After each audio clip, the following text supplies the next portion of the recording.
Hi, we're Richard and Jackie from Early Retirement Wonderlust. Being early retired, we have a strict budget that we do need to try and keep to. The last few months, while we've been doing our travels in Thailand, that budget has perhaps lost its track a little bit. But it's the first week of January and we are back on the budget and we want to share that with you.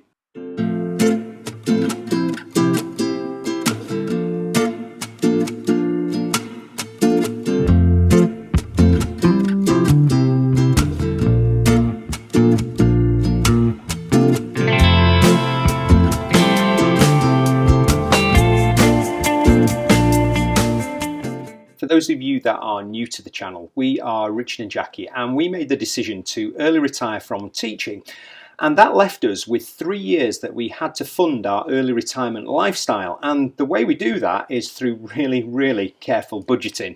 So in this video we thought we would go through our week to week, month to month budgeting plans and also how we fund our travel adventures. So before we go through our budget basics, I think it's really important whenever we are talking about retirement or anything financial to just be open and upfront. We are not financial advisors. We are not even financial whizzes.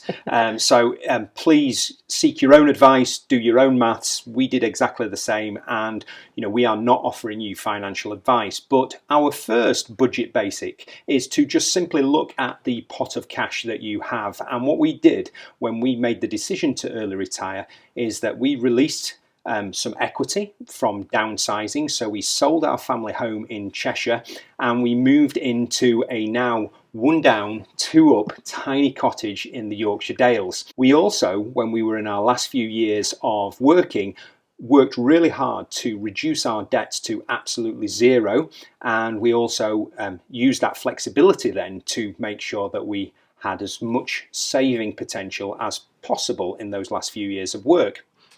So the first thing we had to do once we realised how much we had got in our big early retirement pot was to work out how long that needed to last. And for us, that was just over 3 years. We also wanted to make sure that we had quite a big lump sum that we could have as a contingency, because obviously we have got our budget, but there's always inevitably things that come up that might cost quite a lot of money. Obviously over those 3 years we will have pretty much depleted all of our savings. We're not too worried because with our teacher's pension we will get a lump sum and we can put that back into our savings and live off our pensions finally. So after all of those calculations, looking at the pot of funds that we have available and how long those funds have got to be able to last, over the course of the 3 years leading up to our teacher's pension, we have been budgeting and trying to live off £2,000 a month. Now, that's on paper, but how does that actually look in real life, living day to day and week to week? So out of that £2,000 budget, we started off by looking at all the things that we physically can't change. That includes all of our bills, mainly electric, council tax, the phone contract, water bills, and all the things that you need to run your household day to day. And for us at the moment, in total, that comes to about £450 a month. And we think that's quite modest because we've cut things back quite significantly, and our little cottage in the Dales doesn't actually cost very much to run on a month-by-month basis. So what we then do with the remaining budget of £1,550 is we divide it up into a proportion of money that we are going to use as cash is king on a weekly basis. So we try and live off £200 cash per week, and that is for all our ongoing costs. So it is for our food, it is for our petrol, it is for any campsite visits we do, and in the Yorkshire Dales it's also for our wood, because we don't have gas in the village, so we have a wood-fired stove and we have to use that quite a bit during the winter. The benefit of doing that, if you do the maths of it, is that there is a little contingency left. So in a short month we could be spending £800, or in a slightly longer month it could be £1,000, and then there is a little bit of slush that are there for the unknown expenses. And I know that sounds like quite a lot. For some months that could be up to £600 that in theory we have spare, but there are always big costs that come up. For us, we pay for all of our things like our insurances on a yearly basis, mainly because it saves us having to pay little fees for paying it monthly. So there is always something like your house insurance, your car insurance, and obviously we've got a van and a car that we run. It has to cover things like car services, which are not cheap, and the van services. There's always a tyre that needs replacing, and seemingly most months that £600 does go. And actually sometimes we do spend more than £200 a week because we do like the odd treat. But rather than being idealistic and saying, no, of course our budget has got everything covered, we think it's really important to have that contingency on a month-by-month basis that just gives you that wriggle room, so that you're not naively stepping into a budget that you couldn't possibly keep. One of the other reasons that we came to the decision of a budget of around £2,000 a month is that is what our teacher's pension will be when we finally get it next year. And one of our top tips that we would absolutely recommend to you is, once you've got your monthly figure that you are wanting to live off, test run it. And we did that in our final year of employment, and it really did help us to adjust both financially to spending considerably less, but it also really helped us in that final year of working when we had got so much of our salary surplus, and it really meant that we could double down on our savings in the final part of our careers. So what is the concept of cash is king that we keep talking about? For us, it means that we take out £200 from the cash machine at the beginning of every week, and that has to last us for the week. Obviously, there are a few disadvantages to that, but we find a lot of benefits. The first benefit being the actual physical amount of cash. You have that amount of money for the week, and when it's gone, it's gone. And it really does focus the mind on spending if you actually have to take cash out of your pocket and pay for something rather than just tapping the card. And it also means once the £200 is gone, if we do want to spend more, and we do sometimes, we're not perfect, but we really have to think about justifying it to ourselves. Is it worth going and getting more cash out, or is it worth using the card? On the flip side of running out of money, there is also a positive in the fact that you can occasionally have a rollover week, which is an absolute bonus week when there is money left over. And that just gives a lovely warm feeling, and it really does give you that sense of fulfillment that you have stuck to the budget that you'd set out to do at the start of the week. It does make us really intentional about what we spend as well. So we actually enjoy sitting down, making a proper shopping list and making a meal plan so that we are sticking to the budget, but we're also not wasting any food. We have this list of what we're going to eat for the next 7 days, what we're going to have for our lunches. We shop accordingly, and it works for us. And it is the best accounting system ever, because all you've got to do partway through the week is go through your pockets and work out how much cash you've got left for the end of the week. And it really does help you focus your mind on how you spend your money. There are also some disadvantages to the cash is king concept. There are actually surprisingly quite a few places that just don't accept cash, and for us that really blows the budget if we've got to go use our PIN card. Another disadvantage for us where we live in a rural area is that cash machines are becoming rarer and rarer. We don't actually have a bank in our local town, and there is only one cash machine, so if you go there on a Sunday night then it's likely to have been drained of cash. So sometimes getting hold of cash can actually be really difficult. And the last disadvantage is obviously, again, living in the Yorkshire Dales, we are quite far from most places to go shopping, and we do online shopping quite a lot from Amazon. And again, you have to use your debit card for that. You can't pay in cash. And it is quite difficult to keep track of that because you've got your cash in your pocket, but if you're spending at the same time on Amazon, then that's a little bit delusional, really. So we need to be careful of that. Yeah, he hides the money from me, so I don't think we've got that money left. So as we said right back at the beginning, it's the beginning of January. We are back on our budget. We have got our £200 cash out, and we've got 1 day left in this week. And we actually have got quite a bit of cash left. So I thought we'd give you an example of what we've spent our money on. As Richard said earlier, we have no central heating system because there's no gas in the village. So we buy 1 bag of logs. They're quite big bags that cost £22 a week in the winter months. So we've got our 1 bag of logs. I think we might need to buy another bag tomorrow because it's been really cold and snowy. We've spent £30 on petrol because we went to the Lake Districts and we've got to go into Skipton. We had a night at a campsite in the Lake District, which was actually like a real treat. It was really good fun, and that was £33. We have been to Booths twice. It's our only local supermarket. If we don't go to Booths, we have to drive all the way into Skipton to go to Morrison's. We spent £16 and £23.20 on the two different trips. And then just a couple of other fees. We had to pay for parking in Ambleside. That was £3.90. And we went to the pub at the campsite, or just by the campsite. We were really good because it's January and we're trying not to drink. So we had 2 soft drinks and it was £5.60. All of that at the moment comes to £134.65. So we've still in theory got £65 and 35 pence left for one day. We didn't have to do a lot of supermarket shopping this week, which is perhaps a little bit of a cheat. We have been using up all of the leftovers that were in the fridge from Christmas. We have made a gorgeous tarty fillet meal from all the leftover potatoes. We had some cream. We had a camembert. So we just looked at what we've got in the fridge and we have made lots of leftover meals. And I think part of that is a knock-on from Cash is King, because first of all, I have nothing to do with those figures, but I have been holding the cash this week, which is a privileged position. It doesn't normally happen like that.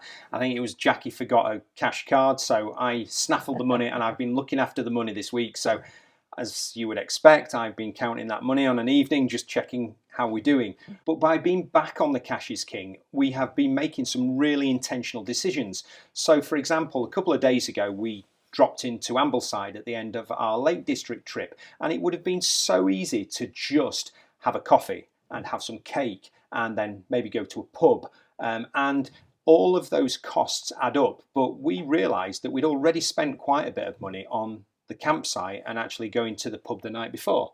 So I decided, and Richard just had to follow what I decided, that we would go to the Co-op because we quite like a Co-op meal deal, and we got some food from there. Actually, there was another fee that we've paid. It was 95p, because when we went to pay for the meal deal in the Co-op, she said that we'd got £6 worth of points that we were about to lose because they've stopped their point system. So yeah, we had 2 Co-op meal deals for 95p. Love is great in the Lake Districts, Rich.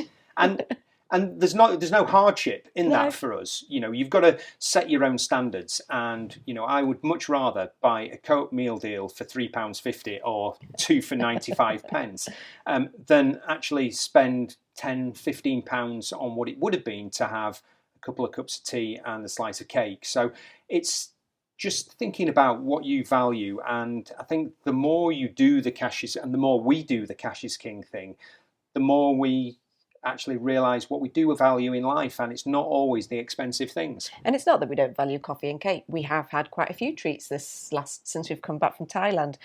We've been on hikes and we have been out. It's just thinking about, if we've had a busy week, we had a campsite fee, you can't afford to do it all. And if we weren't paying cash for all of that, it would have just been too easy to keep tapping out on the card. And, you know, best will in the world, it's very easy to lose control of that, and before you know it, your budget is way out of the window and you're not even anywhere near the end of the week.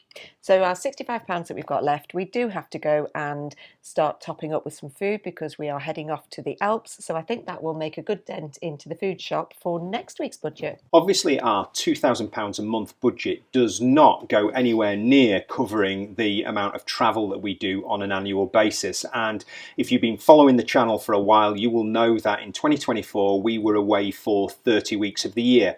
What we do find is that our £2,000 a month budget will cover most of our domestic travel adventures. So this year we had a southwest trip down to Cornwall for 3 weeks.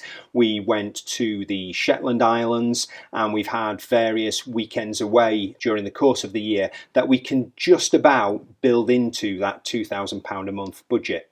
But obviously the bigger travel adventures, we've just got no chance. We've always known that we would have to earn a bit of extra income if we wanted to travel. So for us, we were fully intending, when we'd renovated our cottage, to rent it out. We were going to use it as an Airbnb, and we were perhaps going to do some tutoring because obviously we were teachers, or take up seasonal work. For us, actually, life took a little bit of a turn. And when we set up the YouTube channel, we didn't particularly set it up with an intention that it would give us an income, but that's exactly what it has done. And Richard has found a love for travel writing and has had quite a few articles published in several different magazines. So we've found our way of earning money, which we can still do while we're on our travels, while we're still enjoying what we do. And most of the bigger expenses come out of a travel pot. Anything that we earn, we literally siphon off into a separate account and we pay for any big expenses from that. So all of that money that we've accrued in our travel pot is used for flights, it's used for ferries and any additional accommodation costs that we built up over the course of some of the more longer term travel trips that we've done this year. And that started way back in January when we went and had a really extended ski trip living out in the French Alps in our little campervan. That had been a long time dream for me, and it's something that I'd always wanted to do when I was going to retire. Now, interestingly, at that point in time, we didn't really get any income from YouTube, so we had always committed to the fact that we were going to use some of our savings for that experience. But we did use some of the funds that I generated from our travel writing to sort of back that up. But obviously, it did cost us a little bit out of our savings because we weren't earning from YouTube at that moment in time. But everything from that point actually has been funded from both the travel writing and YouTube.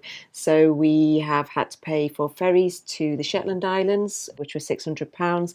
Our European trip, actually, we were really surprised when we worked out all the costs. It was £2,750-ish for 6 weeks in Europe, including all the costs. When you take out the fact that we probably would have been spending about £1,200 on our weekly budget, that did only cost us about £1,250. A cheeky bonus that we absolutely did not expect was our Florida trip with the family. The kids decided that they wanted to go away as a family to Florida, and we were just really fortunate in the fact that one of our trips from the previous year, we'd had our flights cancelled, so we'd been given some compensation money from the airlines, so we didn't actually have to pay for the flights. That funding was covered for our Florida trip, and all we had to pay for was accommodation and spending money. So our 2 weeks out in Florida with the family actually was quite economical in terms of how funding goes.